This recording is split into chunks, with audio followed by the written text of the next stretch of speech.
사랑하느냐? 오늘 주님이 여러분에게 내가 나를 사랑하느냐라고 물어보신다면 여러분 무엇을 대답하겠습니까? 네, 사랑합니다. 그렇게 고백하겠죠. 요한복음 20장에는 책에 기록한 목적이 나와 있습니다. 그러면서 요한복음 20장 안에서 내가 이 책을 왜 기록했는가의 목적을 알리면서 결론을 내려요. 그런데 결론을 내리는데 요한복음이 끝난 것이 아니라 한 장 더 있습니다. 그 한 장 더 있으면서 마치 부록처럼 21장이 추가되어 있는 것을 우리가 보게 됩니다. 우리가 요한복음 20장 보면은 사도 요한은 이미 끝냈어요. 책을 끝냈습니다. 끝낸 상태죠. 그런데 21장을 썼던 이유는 많이 있겠죠. 그러나 그 중에 하나가 초대교회 당시 사도들의 약점을 중요하게 이렇게 파헤치면서 이 사도들을 공격하는 이단들의 도전이 있었습니다. 사도행전 요한계시록까지 보면은 초대교회 당시에 교회들이 위협하는 세력들이 많았어요. 그것이 바로 대적자들이었고 이단들의 세력이었습니다. 그 사람들이 사도들 중심으로 교회가 모여있는 것을 알고 사도들을 비방하고 교회 지도자를 흔들게 됩니다. 오늘은 이단의 세력을 들잖아요. 목회자를 흔들고 또 교회 중직자를 흔드는 장면들이 많이 나옵니다. 그래서 그 위에서 끌어내리기 위해서 수많은 거짓말을 퍼뜨리게 되고 교회를 해방하고 무너뜨리기 위해서 계속해서 이단의 세력과 대적자들이 침투하였습니다. 특히 예수님을 3번이나 모른다고 했던 베드로, 이 베드로의 말은 너무나 쉽게 그 지역에 퍼져갔습니다. 그러면서 사람들이 베드로에게 말합니다. 야, 너 예수님을 배반하지 않았냐? 예수님 모른다고 저주까지 하지 않았냐? 근데 어떻게 네가 교회 지도자가 될 수 있어? 너는 할 수 없어. 그런 말들이 퍼져나가기 시작합니다. 분명히 이것은 논란거리가 될 수밖에 없죠. 왜 그러냐면 자기는 예수님을 위해서 목숨을 걸고 주님이 가는 곳을 따라가겠다고 장담했던 사람 중에 한 사람입니다. 근데 그가 다 2번 울기 전에 3번의 예수님을 부인했던 사건은 그냥 그렇게 쉽게 끝난 것이 아니라 굉장히 큰 이단들에게 약점을 줄 수밖에 없었던 논란거리가 되었던 것입니다. 그래서 사도 요한이 이 문제를 해결하기 위해서 한 장 더 추가했습니다. 그것이 몇 장입니까? 요한복음 21장입니다. 이 문제를 해결하기 위해서 베드로가 과연 어떤 사람입니까? 베드로가 왜 교회 지도자이고 그가 사도인지 그에 대해서 정확하게 해결해 주는 말씀이 요한복음 21장이라고 볼 수 있습니다. 교회가 처음 시작할 때는 이단의 세력이 크지 않습니다. 여러분 그러잖아요. 작은 개척교회는 별로 이단들 세력이 건들지 않습니다. 어린이도 중년교회가 되든지 교회가 탄탄해서 세워지는 교회를 부흥하고 있는 교회를 흔들린 것이 바로 이단들의 파수꾼이라서 세력들이 등장합니다. 그런데 이 초대교회가 갑자기 크게 부흥하기 시작한 거예요. 여러분 3층은 믿고 5층은 믿고 허당한 사람이 죽기로 돌아옵니다. 어쩌면 이렇게 굉장히 크게 되자 이제 이단과 어쩌면 장로회와 그리고 대제사장들이 위협을 느끼게 됩니다. 그래서 이 초대교회를 대적하는 자들이 생겨났고요. 또 이단들의 세력이 계속해서 최초의 지도자였던 이 사도 베드로를 흔들고자 했던 것을 우리가 보게 됩니다. 한마디로 베드로의 권위에 도전하기 시작한 거죠. 그래서 이 요한은 어떻게 하면 베드로를 그 권위를 회복시켜 줄 수 있을까? 그리고 복음서 중에 맨 마지막에 쓰였던 성경이 무엇입니까? 요한복음이잖아요. 요한복음 4복음서의 맨 마지막에 쓰였습니다. 여러분 복음서가 우리가 알기로는 몇 개 있습니까? 4개 있죠. 뭡니까? 마태, 마가, 누가, 요한복음. 우리가 보고 있는 성경은 정경이라 해서 4개가 쓰여졌던 것을 바로 이것이 하나님의 말씀이라 근거 안에서 받아들였어요. 근데 복음서가 3,000개가 있습니다. 몇 개 있다고요? 3,000개. 우리가 성경 안에 들어오지 않았던 그 외의 것이 더 많잖아요.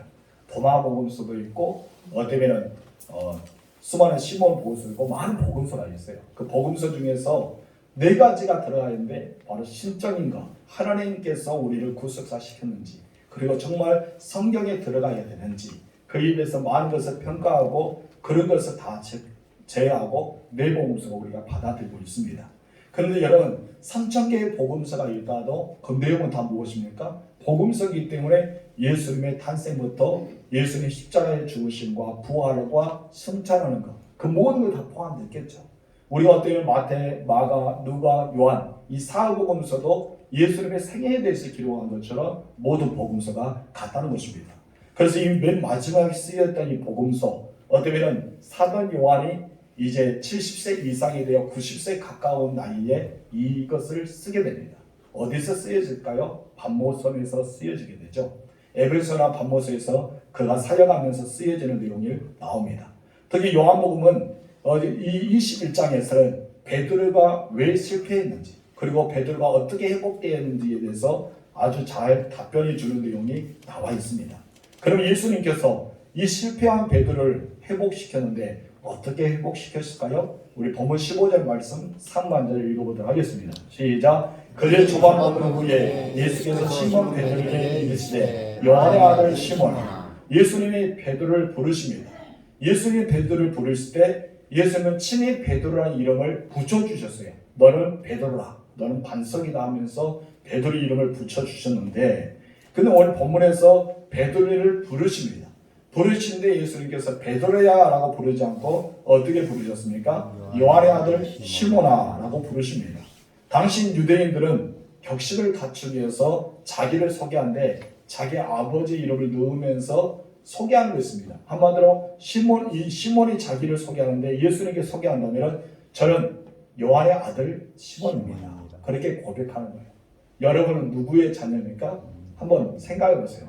누가 나에게 물어본다면 나의 아버지 이름 들고 나는 누구의 딸, 누구의 아들, 누구입니다. 그래 고백한 것이 바로 유대인들의 격식을 갖춘 자기 소개예요. 한마디로 최선의 자기를 이렇게 낮추면서 사람들 높여주면서 이야기하는 것이 바로 그거다는 것이죠.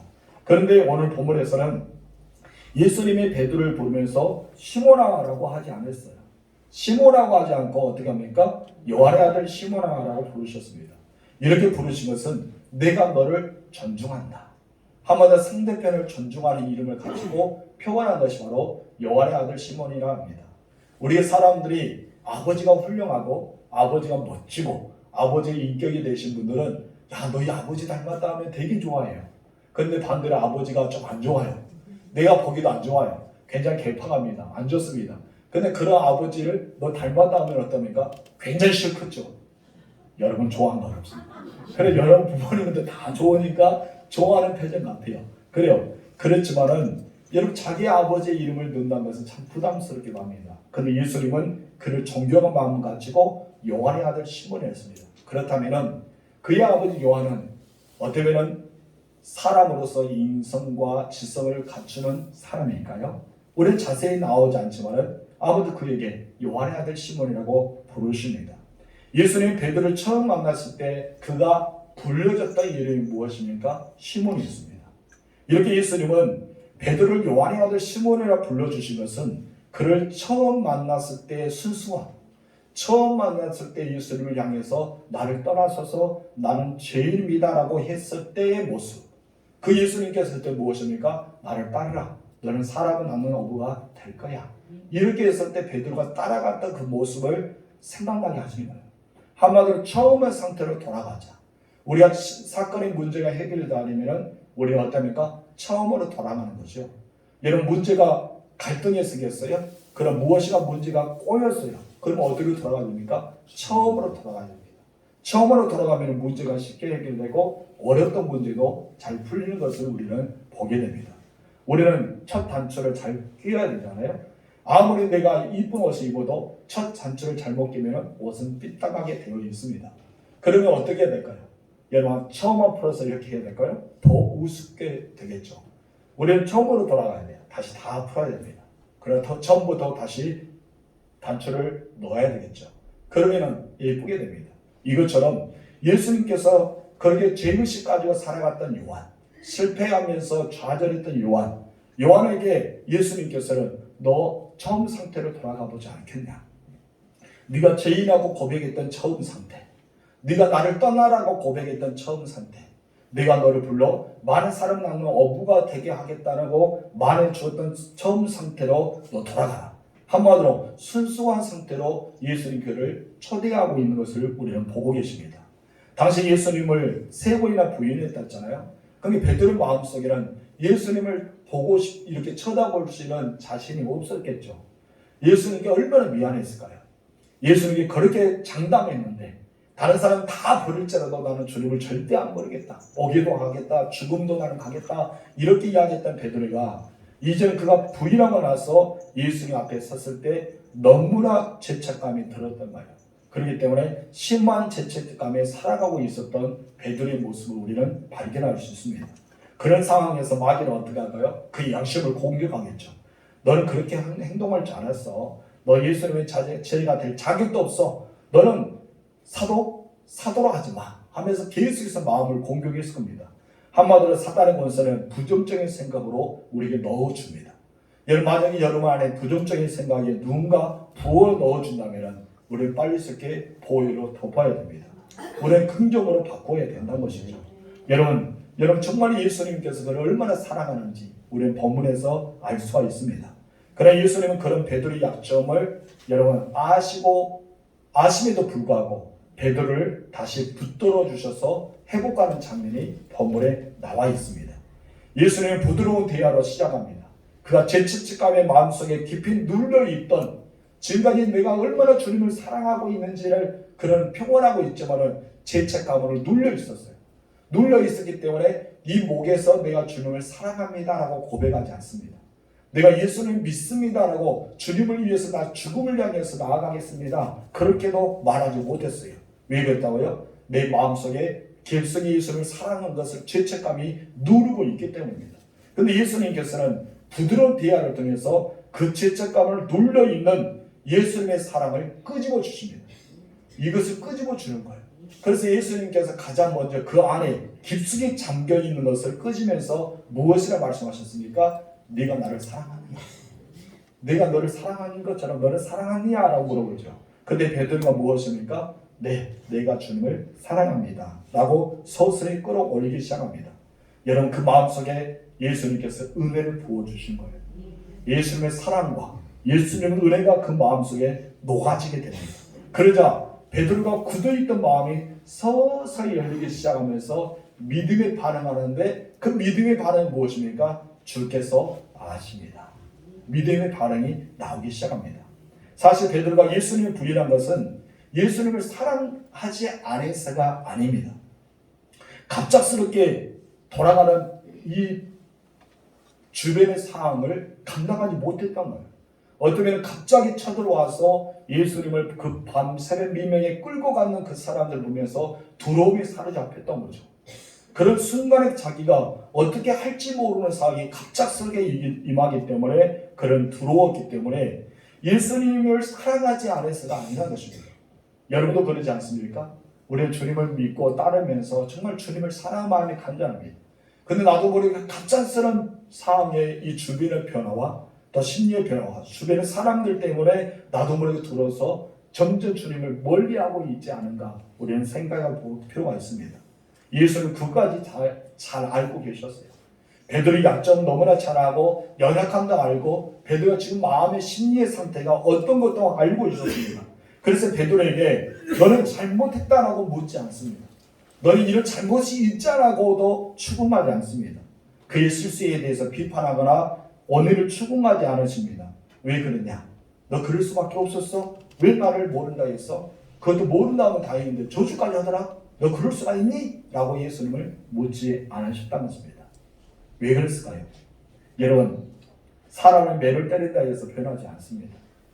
이를 따지고 후회한다 해서도 사람들 말을 듣지 않습니다. 원래 그것이 사람이에요. 사람입니다. 왜 그러냐면 그렇게 만들어졌어요. 창세기 하나님 먹지 말라 했잖아요. 뭐를 먹지 말라 했어요? 선악과. 선과 악을 알게 하는 선악과 열매는 쳐다보지 말고 만지도 말고 먹지도 말랬어요. 근데 사단이 뒤에 쑥쑥쑥 합니다. 하나님같이 된다는 말이 쑥 들어와서 어떻습니까? 땀 먹었잖아요. 여러분 하지 말한 것 같아요. 옛날에 훈장님이 위에 보면 옛날에 찬장이 있었어요. 뒤에 벽장이 있었습니다. 벽장이가 무엇이가 모르게 혼자 막 드시는 거예요. 딱 감춰놓습니다. 아이들에게 절대 저기 열지 말고 먹지 말라. 너희 먹으면 안 좋아. 독이 들어있어. 근데 훈장은 먹거든요. 훈장이 먹지 말라고 딱 갔습니다. 그래도 아이들 궁금한 거예요. 도대체 훈장이는 무엇을 먹지 말아서 먹었을까 하면서 몰래 봤더니 뭐가 있어요? 꿀단지가 있었어요. 다 먹어버렸어요. 훈장이 딱 먹으려고 열어서 보니까 없는 거예요. 너희들 왜 먹었냐 했더니 훈장이 혼자 죽으면 안 되기 때문에 혼자 다 먹었어요. 잠을 깨기 위한 하나의 방법입니다. 엉거려웠지만은 웃으시죠. 사람들 마음이란 거예요. 누군가 나에게 매력떨린다 해서 변화되면 때리겠죠. 누군가 모르게 이유를 따지고 훈계한다 했으면 변화된다면 그렇게 하겠죠. 예수님의 베드로가 그렇게 변화된다면 예수님 불러다가 너 왜 나를 배반했니? 너 왜 나를 저주했니? 나를 왜 너를 모른다고 했니? 하면서 계속해서 야단을 쳤을 것입니다. 그런데 여러분 그러지 않았다는 것이죠. 여러분 예수님은 죄인이라도 그를 사랑을 하는 걸로 선택했습니다. 여러분 진정한 사랑을 변화시킵니다. 이은재 목사님의 그런 사건이 있잖아요. 자기 아버지를 죽이고 여러분 48미입니까? 그리고 임자 진리교회 많은 성도를 죽였습니다. 그 사람의 원수를 사랑해 주잖아요. 용서해 주잖아요. 손양의 목사님도 자기 아들을 죽였던 아들을 그 남자를 양자로 받아들입니다. 있을 수 없잖아요. 근데 이 놀라운 사실은 진정한 사랑을 베푸니까 그 살인자들이 변화되어 새 사람이 되었다는 것입니다.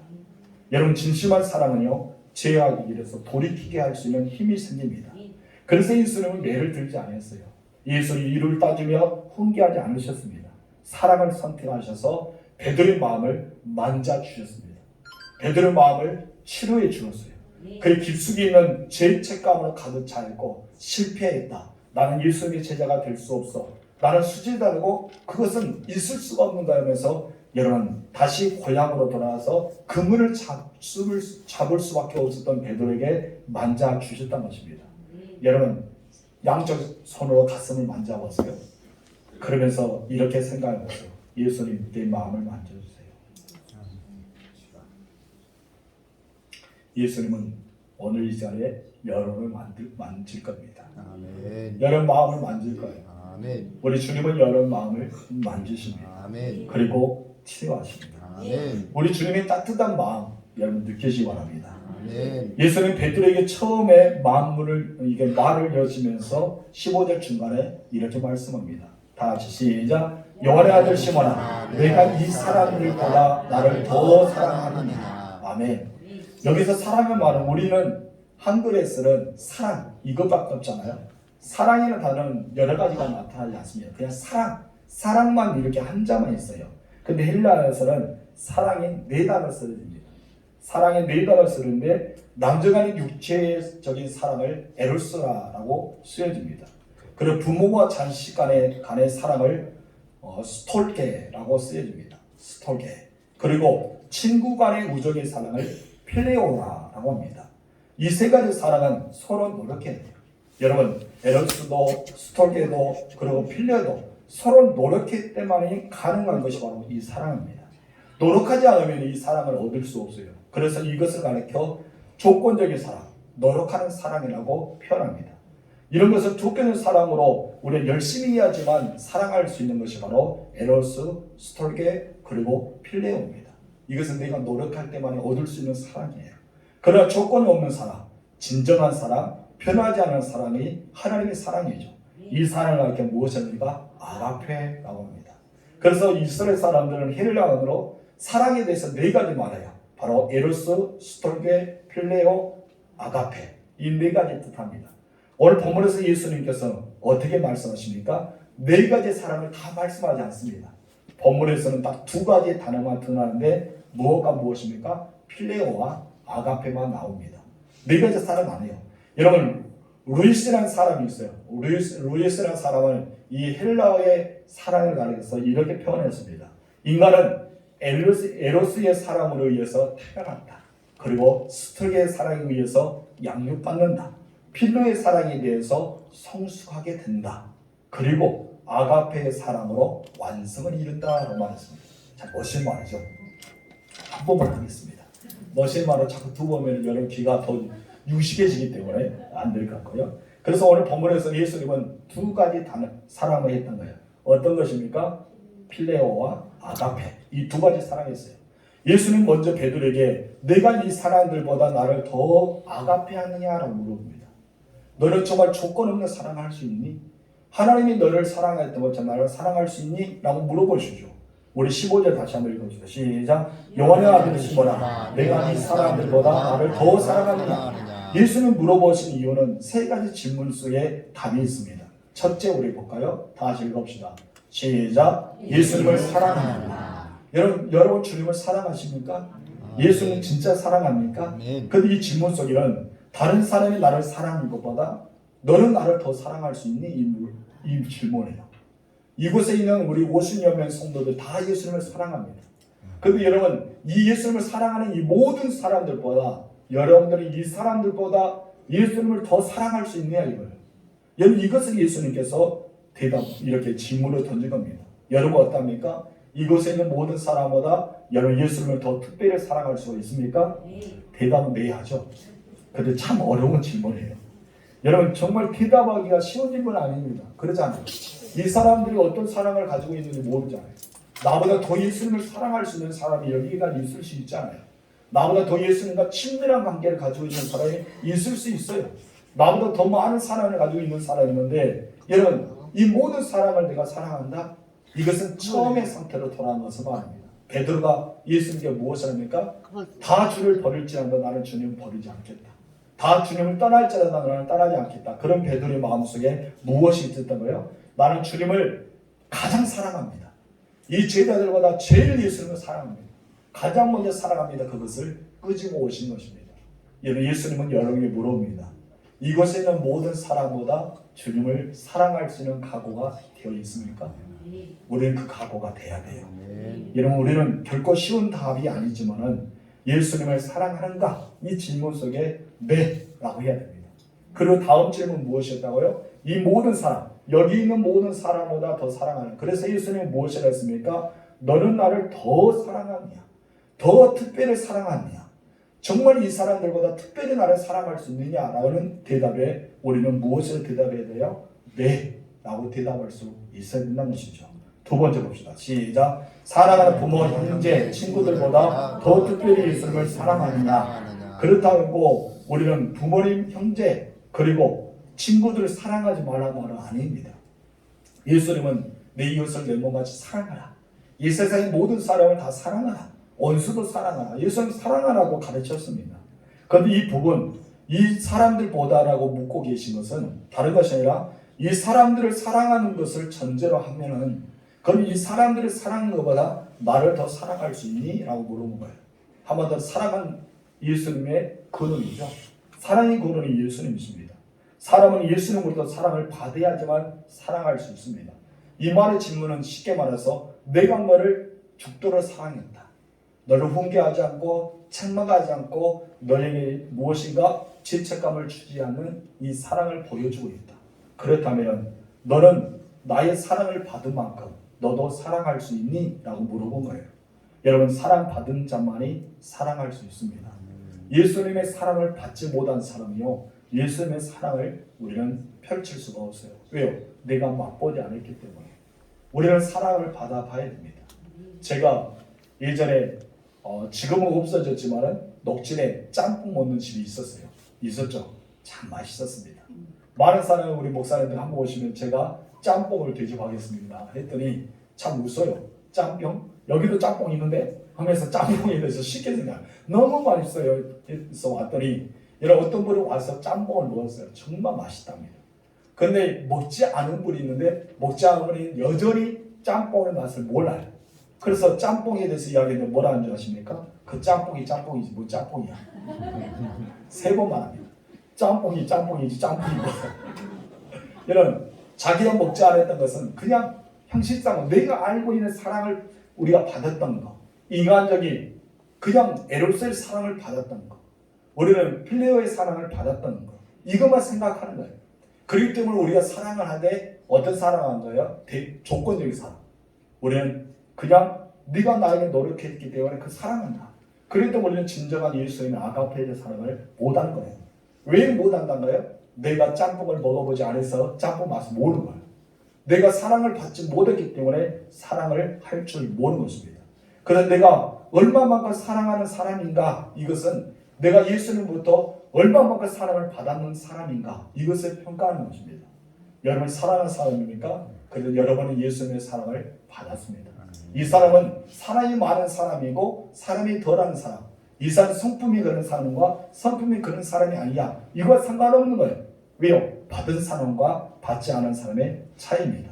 여러분들이 예수님을 사랑합니까? 아멘. 정말 내가 주님을 사랑한다고 고백합니까? 아멘. 우리는 그렇게 살아가야 돼요. 아멘. 그런데 우리 주님께서는 다른 것보다 더 주님을 사랑하느냐라고 물어보십니다.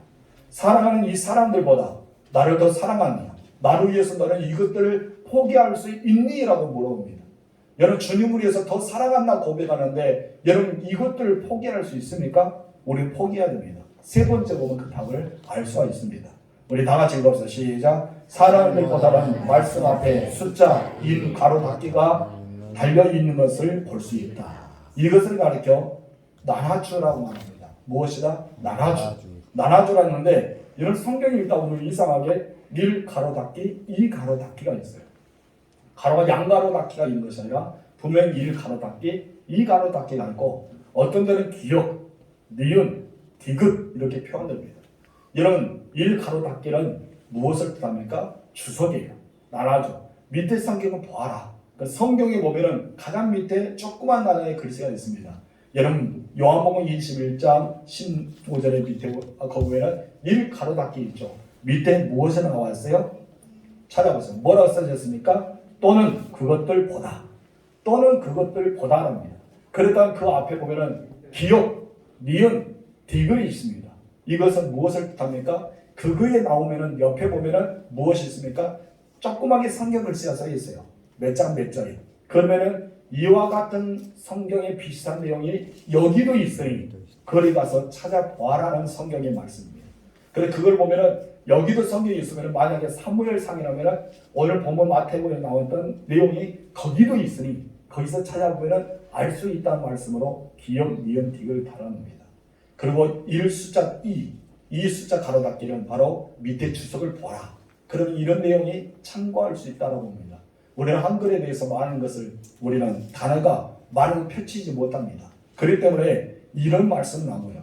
그러면 예수님께서 말씀하셨어요. 사람들보다 너희 형제와 자매와 부모와 주변에 있는 사람들보다 나를 더 사랑할 수 있니? 라고 물어보셨지만 한 가지 더 의미가 추격된 것은 무엇입니까? 또한 그것들보다 그것들은 무엇이에요? 여러분 그것들은 우리가 가지고 있는 물질, 가지고 있는 권위, 가지고 있는 환경, 내가 가지고 있는 자존심, 내가 가지고 있는 그런 모든 것 이것들보다 예수님을 더 사랑할 수 있느냐 이것입니다. 이것을 예수님께서 오늘 본문에서 물어보는 것입니다.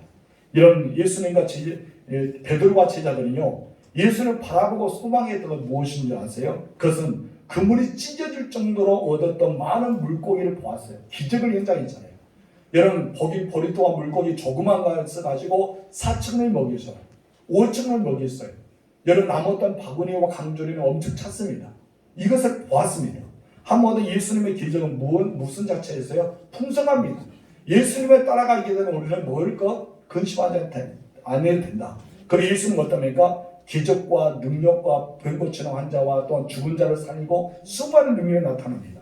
그래서 예수님을 바라봤던 그 관점은 예수님과 함께하면 먹을 것 근심 안 해도 돼. 육체의 질병도 근심 안 해도 돼. 세상의 모든 것 다 예수님이 할 수 있어 하면서 예수님에 대해서 그렇게 생각이 왔던 거예요. 근데 예수님께서 무엇을 하는지 아십니까? 네가 나를 사랑한다면 네가 가지고 있는 생각 포기할 수 있어? 내려놓을 수 있어? 이거보다 나를 더 사랑할 수 있어? 5점을 먹이시는 거, 4점을 먹이시는 거, 죽은 자를 살리는 거, 병을 고치는 거 수많은 역사를 다 포기하고 주님만을 사랑할 수 있어? 이것을 말합니다. 여러분들은 그것들이 무엇입니까? 어떤 사람은 물질이 될 수 있습니다. 어떤 사람은 권위가 될 수 있습니다. 어떤 사람은 명예가 될 수 있겠죠. 어떤 사람은 자존심이 될 수 있습니다. 어떤 것은 또한 그것들이 내 안에 있는 또 다른 것이 될 수 있습니다. 여러분 예수님을 위해서 그것을 포기할 수 있느냐 이것을 물어보고 있습니다. 여러분은 어떠합니까? 다른 사람보다 예수님을 더 사랑할 수가 있습니까? 형제와 자녀와 부모와 친구들보다 예수님을 더 사랑하십니까? 돈과 명예와 건강과 자존심과 내 안에 있는 그것들 포기할 수 없는 그것들보다 예수님을 더 사랑하시냐 이거예요. 여러분 우리 주님 앞에 고백해야 됩니다. 내가 주님을 사랑합니다. 아멘. 베드로는 예수님의 질문에 15절 하반절에 이렇게 답변하죠. 읽어볼까요? 다 같이 읽어봅시다. 시작. 주님 그러하나이다. 내가 주님을 사랑하는 줄 주님께서 아시나이다. 주님 그러하나이다. 내가 주님을 사랑합니다 라고 고백하죠. 내가 주님을 사랑하는지 내가 어떻게 말로 할 수 있어요? 주님이 아시는데. 근데 여기서 베드로가 내가 주님을 사랑한다는 단어가 있습니다. 근데 예수님은 15절에 내가 너를 정말 너는 나를 아가페 하느냐라고 물어봤잖아요. 예수님은 아가페적인 사랑을 말했습니다. 근데 여기서 단어는 아가페로 사용하지 않습니다. 베드로가 예수님을 사랑한다는 말은 어떤 단어입니까? 필레오, 친구의 우정의 사랑을 가리킵니다. 예수님은 너 나 아가페 할 수 있어? 라고 물으니까 베드로는 그 단어를 알고 있어요. 모르는 것이 아닙니다. 나는 예수님 너무 연약해서요. 이제는 무엇입니까? 나 예수님을 아가페 할 수 있어요. 그렇게 자신있게 말했던 사람입니다. 그런데 여러분 실패했잖아요. 한번 좌절했잖아요. 그러나 하나님 예수님께 무엇입니까? 아가페 사랑은 모를 것 같아요. 나는 예수님께 우정적인 사랑 필요합니다. 필요합니다. 이 사용합니다. 예수님 베드로가 아가페 하느냐 물었어요. 그런데 베드로는 무엇이라고요? 예수님 필요합니다 라고 대답하고 있습니다. 여러분 조금 전 이야기했던 것처럼 옥에도 가고 죽음의 자리도 가고 나는 다른 사람보다 더 주님을 사랑했다고 장담했던 사람 아닙니까? 근데 오늘 본문에서는 예수님은 아가페 하느냐라고 물어볼 때 저는 주님을 아가페 합니다라고 대답하지 않고 무엇이라고요? 필요합니다. 주님이 더 잘 알잖아요. 나에 대해서 주님이 더 잘 알잖아요. 이것을 대답한 거예요. 여러분 베드로는 주님과 함께하지 않았다면 정말 그는 겁쟁이고 비겁한 사람이고 배신자고 밤새 수고해도 아무것도 얻지 못하는 그런 인생에 빠졌던 사람일 것입니다. 그런데 예수님 그를 부르셨어요. 다시 찾아오셨습니다. 예수님 여러분에게 끝까지 찾아오십니다. 그리고 요한계시록 말씀처럼 마음의 문을 놓고 하십니다. 오늘 그렇게 좌절에 빠져있는 베드로에게 찾아가서 아가페 하느냐라고 대답할 때 그 말에 대답할 수 없어서 필요한다할 수밖에 없는 베드로의 마음도 우리는 이해가 됩니다. 여러분 베드로는요 예수님을 아가페 하지 않아서가 아닙니다. 예수님을 사랑하지 않아서가 아니에요. 아가페적인 사랑, 절대적인 사랑을 할 수가 있었습니다. 그래서 자기가 지금까지 예수님을 아가페 한다고 믿었는데 나는 예수님을 아가페 한다고 다른 사람보다 더 아가페적인 사랑한다고 믿었는데 그런 막상 고난을 앞에 서 보니까 막상 어두움이 찾아오니까 막상 자기가 감당할 수 없는 그 무거운 것이 찾아오니까 아가페가 아니라는 것을 알게 되었다는 것입니다. 정말 여러분 주님을 사랑하십니까? 아가페적인 사랑, 조건이 없는 사랑. 여러분이 아무것도 해주지 않아도 사랑할 수 있는 이거예요. 우리는 그 사랑을 고백할 줄 믿습니다. 주님이 주시는 기적, 주님이 주신 은혜, 주님이 주신 평강 때문에 예수님을 사랑하는 것이 아니라 주지 않을지라도 단지 예수님을 사랑할 수 있는 바로 사단과 메삭과 아벨 그녀가 그러지 않을지라도 나에게 있어 풀무불에서 건져주지 않을지라도 하나님만을 사랑하겠다고 고백했던 그들처럼 우리 또한 그런 고백이 일어날 줄 믿습니다. 아멘. 여러분 예수는 베드로의 이런 고백을 들으시고 믿음이 없느냐라고 야단치지 않았어요. 야 너 내가 아가페로 물어봤잖아. 너 왜 아가페로 대답하지 않아? 예수는 훈계하지 않았어요. 너 그거 말귀를 못 알아들어? 너 내 말을 모르고 있어? 그렇게 말하지도 않았습니다. 오히려 그것을 받아들이시고 말씀합니다. 15절 하반절 다 같이 시작. 내 어린 양을 먹이라. 여러분 내 어린 양을 먹이라라고 사명을 주십니다. 예수는 이런 분이에요. 사랑이 많으신 분이죠. 여러분 나는 아가페 뭐랍니다. 필요합니다 라고 했는데 예수는 고쳐줘야 되잖아요. 야 너 필요를 말하지 않았어. 아가페로 말해야 돼. 그럼 네가 나의 사명을 감당할 수 있잖아. 이렇게 말하지 않고 그렇다면 내 양을 먹여라. 그 대신 어떤 양을 먹이라? 어린 양. 어린 양을 먹이라는 단어는 양 중에서 가장 작은 양이에요. 양 중에서 정말 어린 양. 사람들의 보살펴를 되지 않으면 사랑할 수 없는 그런 어린 양을 바랍니다. 이 사람을 가르쳐 우리 교회 안에서 무엇을 합니까? 이제 막 교회에 등록한 새신자입니다. 이제 교회 막 발에 들었던 새신자. 이 사람들을 어떻게 해라? 먹이라. 먹이라는 것은 무엇입니까? 한마디로 그들을 돌보라라는 뜻입니다. 여러분 기존에 있는 사람보다 여러분 이제 막 오신 성도를 돌봐야 됩니다. 예수님은 여러분에게 말합니다. 나를 사랑한다. 꼭 네가 정말 나를 사랑한다고, 이 사람들보다 정말 주님을 사랑한다고, 그렇다면은 너는 어린 양을 돌봐. 어린 양을 먹여야 돼. 이것을 말합니다. 우리들이 정말 그렇게 참 쉽지 않습니다. 여러분, 정말 믿음이 좋은 사람들은 믿음이 좋은 사람과 어울리기를 원하고 있습니다. 그런데 나와 상관없는 사람을 돌보기란 쉽지 않습니다. 나에게 잘해준 사람에게 잘해주고 싶지, 나에게 잘해주고 싶지 않은 사람에게 잘하고 싶지 않은 것이 우리의 마음입니다. 그런데 예수는 무엇을 하는 거예요? 너에게 잘해주지 않은 사람이랄지라도, 정말 어린 양이 무엇을 바라겠어요? 아무것도 없습니다. 그러나 예수님께서는 그 어린 양을 먹이라, 돌보라고 말씀합니다. 여러분 정말 예수님을 사랑한다면요, 주변의 어린 양을 먹이시 바랍니다. 아멘. 그 어린 양이 누구일까요? 생각해보세요. 그 어린 양이 누구예요? 우리 교회 안에서 그 어린 양 누구예요? 서걸 목사님 하지 마세요. 저는 어린 양이 아니에요. 그 누구예요? 제가 한번 어린 양이 저를 돌보십시오. 아멘. 한 명도 안 하시네요. 여러분 생각하셨죠? 어느 여러분이 그 사람의 천사가 되셔서 그 사람의 목자가 돼서 돌보시기 바랍니다. 아멘. 아무 생각해보세요. 백지예요? 머릿속에 백지인 사람은 주님을 잘 섬기십시오. 그런 생각했던 사람이 있다면 오늘부터 한번 돌봐보시기 바랍니다. 아멘. 그럴 때 교회가 되는 거예요. 아멘. 아멘. 이제 예수님이 두 번째 물으십니다. 16절 말씀 상반 읽어봅시다. 시작. 또 두 번째 이르시되 요한의 아들 시몬아 내가 나를 사랑하느냐. 이 질문 처음 질문과 조금 다르죠. 처음 질문은 이 사람들보다 더라는 단어가 붙습니다. 이 사람들보다 나를 더 사랑하느냐는 단어가 15절에 붙었어요. 근데 두 번째와 세 번째는 더라는 단어가 빠집니다. 더라는 단어가 빠져서 내가 나를 사랑하느냐라고 물으십니다. 너 자신이 나를 더 사랑하느냐. 한마디로 예수님은 너보다 나를 더 사랑하느냐 이걸 물어본 거예요. 무엇이라고요? 너보다 나를 더 사랑하느냐. 바로 여러분, 우리 자신보다 예수님을 더 사랑할 때 어린 양을 돌보시고 있어요. 내 자신보다 예수님을 더 사랑할 때 미운 사람을 용서할 수 있어요. 내 자신보다 예수님을 더 사랑할 때 그 말씀을 따라 살아갈 수 있어요. 그리고 저번에 수요일날 강의 설교 시간 했잖아요. 성경을 더 많이 읽으면 읽을수록 예수님을 닮아가야 된다. 기도를 더 많이 할수록 예수님 마음을 알아야 된다. 우리가 그런 사람이에요. 근데 우리가 아무리 성경 읽어도 그것을 모르면 헛된 성경을 읽은 거죠.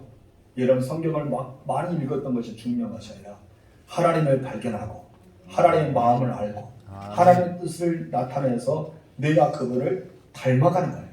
이것이 바로 성경의 깊이에요.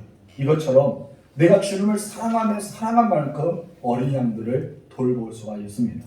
그리고 예수님은 베드로에게 15절에서는 어린 양이라고 말하잖아요. 근데 16절에서는 무엇을 합니까? 16절 하반절 읽읍시다. 시작. 내 양을 치라. 17절에서는 내 양을 먹이라 라고 말합니다. 내 양을 치라, 내 양을 먹이라. 어린 양을 빠졌어요. 어린이라는 것을 빠지고 16절과 17절에서는 양이라는 단어를 통용합니다. 이 양은 무엇입니까? 어느 정도 신앙이 성숙한 사람 말합니다. 내 양을 치라는 것은 가르치고 양육하라고 말씀하고 있는 것입니다. 여러분 주변에 어느 정도 신앙 성숙한 사람이 있습니다. 그 사람이 성숙했다고 놔두면 안 되겠죠. 그 사람에게도 관심을 가져야 돼요. 그래서 사도 바울은 무엇입니까? 믿음의 형제들에게 더 잘해라. 믿음의 형제들에게 더 베풀라. 믿음의 형제들을 찾아가서 더 위로해 주어라. 믿음의 형제를 더 굳건하게 해라. 사도 바울의 가르침입니다. 왜 그랬을까요? 믿음의 형제가 쓰러지면요, 교회는 쓰러집니다. 믿음의 형제들을 더 돌봐야 돼요.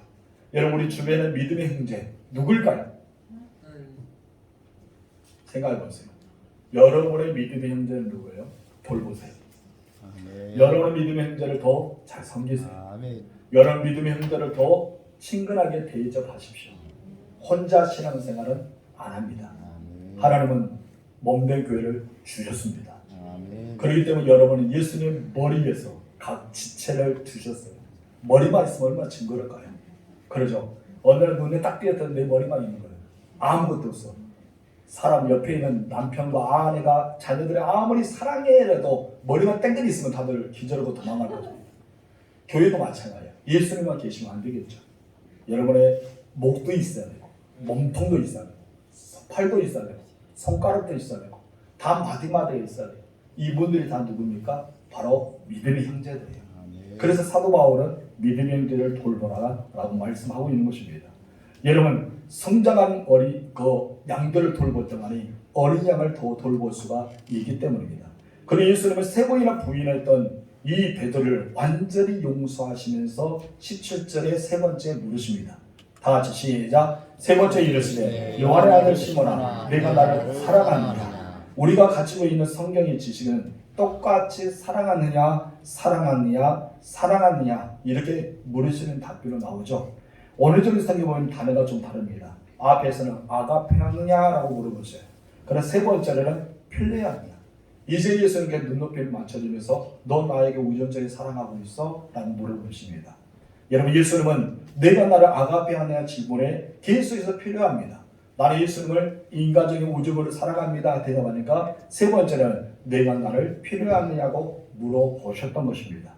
이렇게 물으신 것은 지금까지 베드로가 앞에서 보였던 행동이 자신은 어떤 사람을 진지하게 깨달았던 것을 예수님이 보았던 거예요. 예수님이 그가 얼마나 잘못을 누이치고 있는 것을 보았던 것이죠.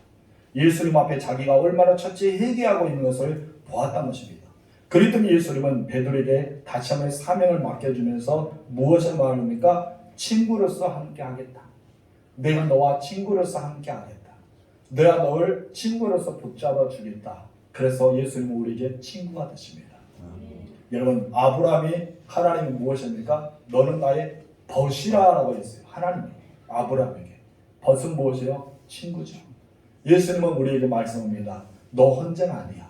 내가 있어. 나는 누구야? 친구야. 나는 너를 사랑하는데 친구처럼 사랑해 줄게. 이 말씀입니다. 여러분들 어떻습니까? 여러분 우리는 예수님의 사랑을 느껴야 됩니다. 우리는 내 주변의 사람보다 예수님을 더 사랑해야 됩니다. 여러분을 가지는 모든 것보다 더 주님을 사랑하는 사람이 되어야 됩니다. 하지만 우리들은 베드로처럼 나약합니다. 예수님을 사랑하지 않아서가 아닙니다. 때론 넘어집니다. 그러나 여러분 예수님의 사랑이 내 안에 있으면 우리는 일어날 수가 있습니다. 그렇기 때문에 이곳에 있잖아요. 여러분 3번이나 물으신 것처럼 우리에게 똑같이 물으신다면 여러분 무엇이라 대답하겠어요? 너는 다른 사람보다 나를 더 사랑할 수 있어? 너는 다른 어떤 것보다 나를 더 사랑할 수 있어? 너는 결코 포기할 수 없는 그것보다 나를 더 사랑할 수 있어? 너는 너 자신보다 나를 더 사랑할 수 있어? 라고 물어본다면 여러분 무엇을 대답할까요? 네, 사랑합니다. 그것이 정답이죠. 그러나 참 쉽지 않은 대답이에요. 여러분 그렇게 사랑해 보시기 바랍니다. 베드로는 17절에 이렇게 마무리를 짓습니다. 다 같이 시작. 주님 모든 것을 아시오니 내가 주님을 사랑하는 줄을 주님께서 아시나이다. 손 여러분 베드로처럼 겸손한 믿음의 고백이 일어나길 바랍니다. 모든 것이 아시오니 내가 모든 것을 아시오니 주님 사랑합니다. 나는 이렇게 주님을 사랑합니다. 그 고백이 있길 바랍니다. 따라합시다. 내가 주님을 사랑하는 줄을 내가 주님을 사랑하는 주님이 아십니다. 주님이 아십니다. 아멘. 찬양합시다. 요한의 아들 시몬아.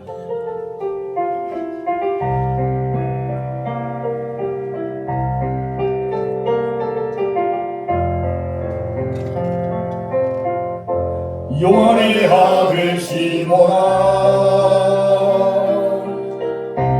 내가 다른 사람들보다 나를 더 사랑하느냐 하고 주님이 물으셨네. 요한의 아들 시몬아 요한의 아들 시몬아 내가 다른 사람들보다 나를 더 사랑하느냐 하고 주님이 물으셨네. 그때 나는 주께 대답했네. 내가 주를 사랑하는지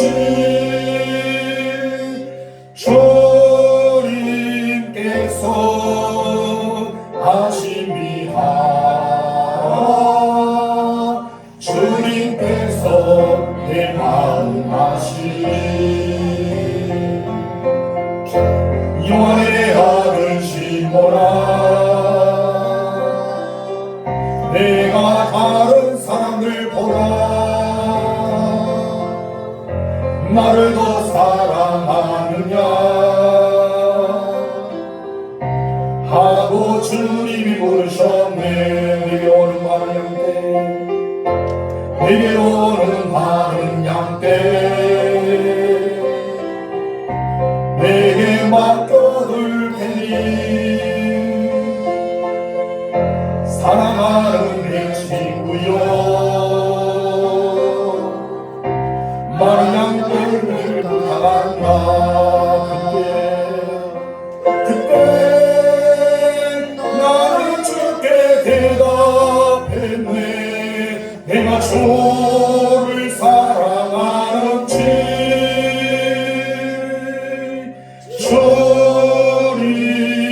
주님께서 하십니다. 주님께서 내 마음 아시니. 우리 기도의 자리를 나아갈까요? 우리 주님께서 말씀하십니다. 우리가 실패하고 넘어지고 때로는 주님을 배신하고 그런 나약한 존재임을 주님은 아십니다. 그러나 예수님은 책망하지 않고 우리에게 훈계하지 않고 지적하지 않고 예수는 그냥 사랑으로 말씀합니다. 누구야? 내가 너를 사랑하는데 너는 나를 사랑하고 있냐? 나는 너를 아가페하고 있는데 너는 나를 어떻게 사랑하니? 우리는 입술로만 주여 주여 하는 것이 아니라 진정으로 주님의 사랑을 느낀 자가 되고 주님의 사랑을 나타내는 자가 되어야 됩니다. 여러분에게는 주변에 어린 양들이 있고 주변에 그런 양들을 맡기셨습니다. 그들을 먹이고 치고 먹여야 될 사명이 있는데 내가 주님과 사랑이 회복되지 않는다면 어떻게 우리는 그렇게 살 수가 있겠습니까? 이제 우리가 기도할 텐데 조용히 묵상으로 하나님 내가 주님을 이렇게 사랑합니다. 나 주님을 사랑해요. 주님이 아시잖아요. 우리는 그런 고백으로 우리 하나님께 기도의 자리로 나아가겠습니다. 다 같이 기도하겠습니다.